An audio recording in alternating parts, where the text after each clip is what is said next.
शेतीला शेती जमीन फक्त आदिवासी घेऊ शकतो, शेती जमीन बिगर आदिवासी घेऊ शकत नाही. आणि आदिवासी बांधवांना त्या जमिनी आपण परत करणार आहात का? खूप महत्त्वाचा प्रश्न आहे, आदिवासींच्या अस्तित्वाचा प्रश्न आहे. मला बोलू द्या जरा. 2011 पासून तर आतापर्यंत साहेब या ठिकाणी मोठ्या प्रमाणावर आदिवासींच्या जमिनी ह्या बिगर आदिवासींच्या त्या ठिकाणी हस्तांतरित झालेल्या आहे.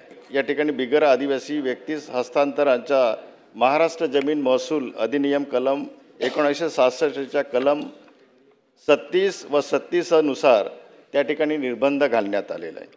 त्याचप्रमाणे Maharashtra restitution of scheduled tribe act 1974च्या कलम 36A आणि 36B राष्ट्रपती अध्यादेशा या ठिकाणी सरळ त्या ठिकाणी भंग झालेला आहे.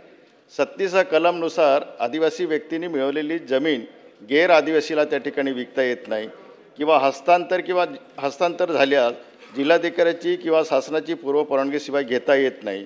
त्याचप्रमाणे 36 कलम 2 जिल्हाधिकाऱ्याने स्वतःहून तपासणी करून जमीन परत त्या ठिकाणी घेऊ शकतो. कलम 36(3) बेकायदेशीर हस्तांतर त्या ठिकाणी रद्द वाईड त्या ठिकाणी करता येतं. त्याचप्रमाणे बॉम्बे भाडेपट्टा आणि कृषी जमीन कायदा 1978 कलम 373 नुसार आदिवासी भाडेकरूंना त्यांच्या जमिनीवरून हलवू नये यासाठी संरक्षण आणि जर जमीन अनधिकृतपणे जर हस्तांतरित झाली असेल तर ती पुन्हा आदिवासीला त्या ठिकाणी देता येते. त्याचप्रमाणे 2006चा FRA कायदा असेल, आदिवासींचा जो पेसा कायदा आहे, हा पेसा कायदा अनुसूचित क्षेत्रात ग्रामसभा सर्वोच्च संस्था मानली जाते आणि कोणतीही जमीन ग्रामसभेच्या संमतीशिवाय हस्तांतर करता येत नाही. जमिनीचे हस्तांतर खाण प्रकल्प आणि विकास प्रकल्पासाठी करत असतात. एवढे कायदे असतानासुद्धा या ठिकाणी अध्यक्ष महोदय मुंबईच्या उपनगर, त्याचप्रमाणे ठाणे जिल्हा, त्याचप्रमाणे या ठिकाणी जेवढे मेट्रोपॉलिटन शहरं आहे सर, या ठिकाणी विशेष करून नाशिक जे आहे, नाशिकच्या आजूबाजूचा परिसर आहे, नंदुरबार जिल्ह्यातला आदिबाजूचा परिसर आहे, माझ्या जिल्ह्यातील वसई विरार आणि महानगरपालिकेच्या क्षेत्राच्या आजूबाजूचा परिसर असेल, पालघर तालुक्याच्या आजूबाजूचा परिसर असेल सर, त्या ठिकाणी सोन्यापेक्षाही जास्त ज्याच्या जमिनीला भाव असताना त्या ठिकाणी कवडी मोलाने त्या आदिवासी बांधवांची मोठ्या प्रमाणावर त्या ठिकाणी फसवणूक केली जाते आहे. आणि म्हणून या ठिकाणी साहेब कोकण विभागामध्ये जर आपण विचार केला तर कोकण विभाग प्रश्न विचारतो ना सर, एक खूप महत्त्वाचा प्रश्न आहे, आदिवासींच्या अस्तित्वाचा प्रश्न आहे. मला बोलू द्या जरा सर. या प्रकरणामध्ये या ठिकाणी मोठ्या प्रमाणावर आदिवासी खातेदारांना जमीन विक्री करताना त्यांना ती रक्कम ठरवली जाते, परंतु त्यांना ती पूर्ण मिळालेली नाही. खात्यातून परस्पर दलाल आणि बिल्डर त्या ठिकाणी परस्पर त्या ठिकाणी काढून घेत आहेत आणि जमिनीच्या मधून ठरवलेली जमीन कागदावरच दिली जाते, परंतु त्या ठिकाणी आदिवासी बांधवाला ती दिली जात नाही. आणि मयत खातेदार आहे, एखाद्या खातेदाराला विश्वासात घेतलं जातं, परंतु त्या ठिकाणी बाकीच्या खातेदारांचे सह्या न करता परस्पर जमीन विकली जाते. सर, या ठिकाणी महसूल विभाग, पोलीस डिपार्टमेंट आणि अनेक राजकीय पुढाऱ्यांनी, मोठमोठ्या राजकीय पुढाऱ्यांनी आदिवासींच्या जमिनी साहेब गिळंगूत केलेल्या आहे. आज आदिवासी बेघर होत आहे. आज आदिवासी बांधवाची परिस्थिती अशी आहे, नोकऱ्यांमध्ये सुद्धा बिगर आदिवासींनी, बोगस आदिवासींनी साहेब सव्वा लाखाच्या आसपास बोगस सर्टिफिकेट घेतलेले आहे. तर आदिवासी हा उद्ध्वस्त होत चाललेला आहे. शासन या ठिकाणी साहेब आपलं सरकार हे आदिवासींच्या बाबतीमध्ये अत्यंत संवेदनशील आहे. माझी आपल्याला या ठिकाणी साहेब विनंती आहे की आदिवासी बिगर आदिवासी जमीन हस्तांतरणाच्या बाबत बिगर आदिवासींचा हस्तांतरित झालेल्या त्या एकूण 1628 प्रकरणांची या ठिकाणी पुन्हा चौकशी करून अटी व शर्ती भंग झाली असल्यास संबंधित जे कोण प्रांत असेल, तहसीलदार असेल, इवन जिल्हाधिकारी जरी असेल सर, आपण त्या ठिकाणी त्यांच्यावर कारवाई करणार का, हा माझा एक स्पेसिफिक प्रश्न आहे. आणि आदिवासी जमिनी हस्तांतराच्या बाबतीत महाराष्ट्र जमीन खरेदी विक्री बाबतीत या ठिकाणी पारदर्शकता आणून आपण या जमिनीच्या संरक्षणाच्या बाबतीमध्ये आपण या ठिकाणी कायदा करणार आहात का? आणि त्या ठिकाणी जर त्रुटी आढळल्यास त्या ठिकाणी आदिवासी बांधवांना त्या जमिनी आपण परत करणार आहात का?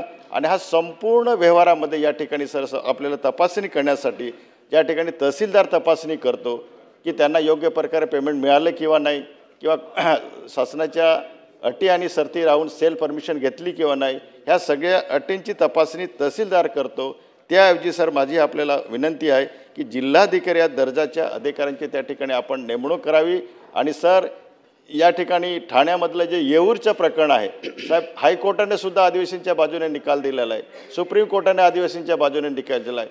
दुर्दैवाने पॉलिटिकल दबावाखाली किंवा अन्य कारणे याच्यासाठी साहेबांना त्या जमिनी त्यांना हस्तांतरित झालेल्या नाही. माझी आपल्याला कडेकडची विनंती आहे सर, माझ्या आपल्यावरती विनंती म्हणजे आपला विश्वास आहे की निश्चितच मी विचारलेल्या या प्रश्नांच्या बाबतीमध्ये आपण आदिवासी बांधवांना आपण न्याय द्याल अशी माझी अपेक्षा. माननीय राजेंद्र गावितजींनी अत्यंत महत्त्वाची लक्षवेधी, खरंच या लक्षवेधीची गरज होती.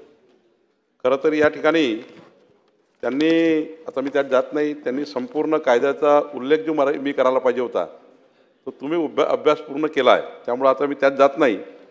पण एक गोष्ट खरी आहे की आपल्या राज्यामध्ये हा कायदा जेव्हा 74ला आला तेव्हा या ठिकाणी हा निर्णय घेतला होता आपण 2002मध्ये 2004मध्ये की 30 वर्ष म्हणजे 1/4/57 ते 6/7/74 1/7/57 ते 6/7/74 कायदा येण्यापूर्वी, आदिवासी प्रोटेक्शनचा जो कायदा आहे जमिनीचा, त्या कायदा येण्यापूर्वी या 30 वर्षात जर आदिवासीची जमीन कोणी लुटली असेल, त्यांचं त्या ठिकाणी हस्तांतरण केलं असेल तर पुढच्या 30 वर्षापर्यंत म्हणजे 2034पर्यंत ती तक्रार शासनाला अजूनही करता येतं. अजूनही शासनाने त्या ठिकाणी विंडो ओपन ठेवलेली आहे, त्याची आपण तपासणी करू किंवा त्याच्या तक्रारी अजूनही घेता येतात.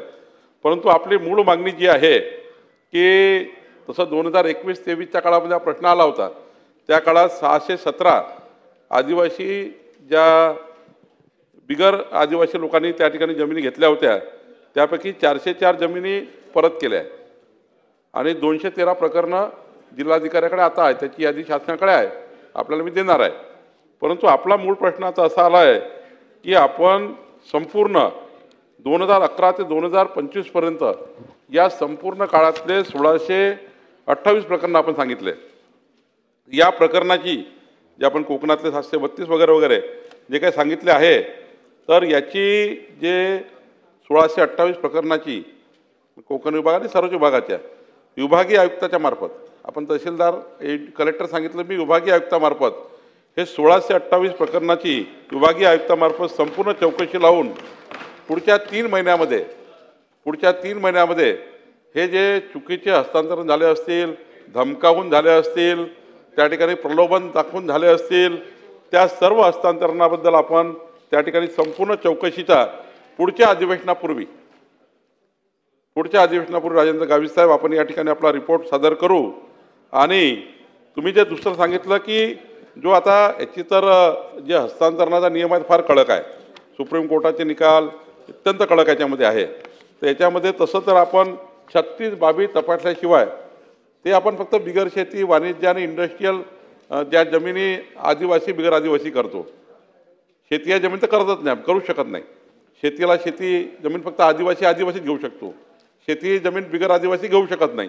फक्त आता आपण जे बिगर आदिवासी जमिनी आहे, वाणिज्य, रहिवासी वगैरे, याच्याकरता आपण जे 34 बाबी आपण तपासतो, त्याच्यात जर 34ही बाबी क्लिअर झाल्या तर त्या ठिकाणी तरच आपण हस्तांतरण करतो.